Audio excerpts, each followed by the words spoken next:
Everybody, this is just Martin91, and today I'm talking to you guys about Iron Man, the first release in the MCU. Actually, there's quite a bit of a story behind that too. That was one of the first kickoff projects that they had. Robert Downey Jr. was not the first person to get cast, but I mean, he was probably one of the most perfect choices that they had. There were rumors that Tom Cruise was actually running up for it, which would have been quite weird, actually. I mean, doesn't he have enough on his resume already to do? I don't know.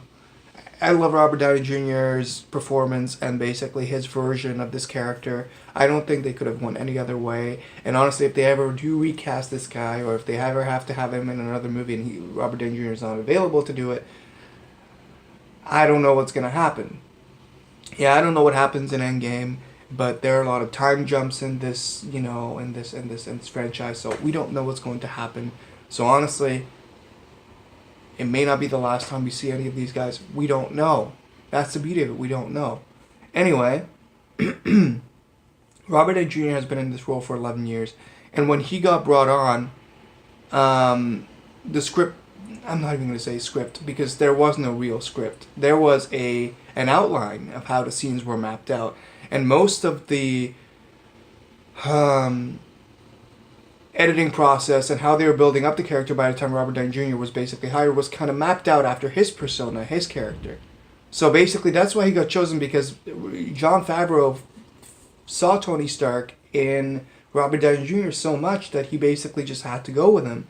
And that's amazing. Now, I did say that basically there was no real script, because there was no real script. If you followed the stories back then, they actually were on a really rushed timeline to get it done. And the MCU wasn't as big as, it is right now. And I'm not even sure if they knew that they had some future plans or anything else going on. It was a different time.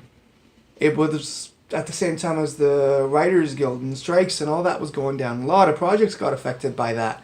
There was no script when they started shooting this movie. And there was an outline and there was some pages, but not enough to go on for a full feature-length film, And when you watch it, if any of you guys did watch it, or when you do watch it the next time around, which I do really recommend because it's a really important chapter in this whole ensemble, it doesn't really show. It looks like they're having fun on set. It looks like they're having the time of their life. It doesn't even look like they know that they're making a milestone feature, but they did, and that's the beauty of it. The one thing I was going to address before I ended all this is Jeff Bridges, and the reason why I'm even getting to him this late, I don't even know I'm getting to him this late. But anyway, he was one of the people who was not a big fan of this method. He made that clear, but he really committed to the role. He didn't like the fact that there was no script, and it was kind of giving him a hard time. And I mean, I understand how that could actually be agonizing. But yeah, improvisation is kind of key in these situations, I guess, because it's the only thing you have.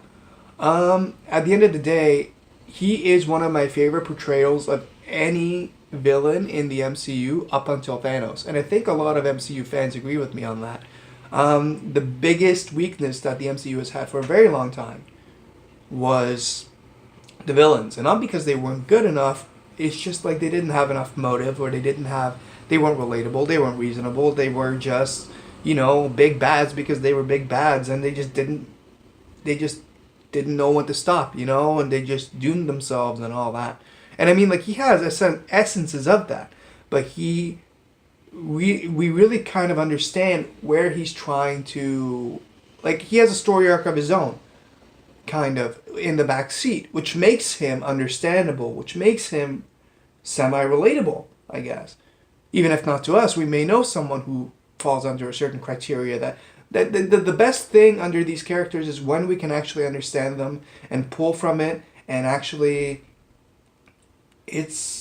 they're human. And that's why Marvel came so far as it is, even in the comics, even in the movies, that these characters are human. They're superhuman with real human problems that basically do affect them in their lives. It's not just like, well, he's Superman or he's Batman, and I love those guys, by the way.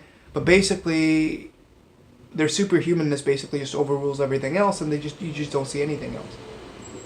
Most of these movies are so personal. They're so they're so ambitious that honestly it went down such a line that I don't think any of us have seen coming.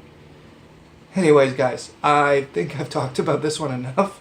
Incredible Hulk is coming up next, and we will go down this road up until Endgame, which is 17 days from now.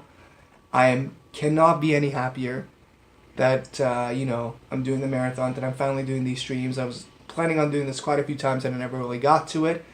Well, and thank you for anyone who's hanging around and watching these. Thank you so much, guys. Have a good one, and I'll see you guys later.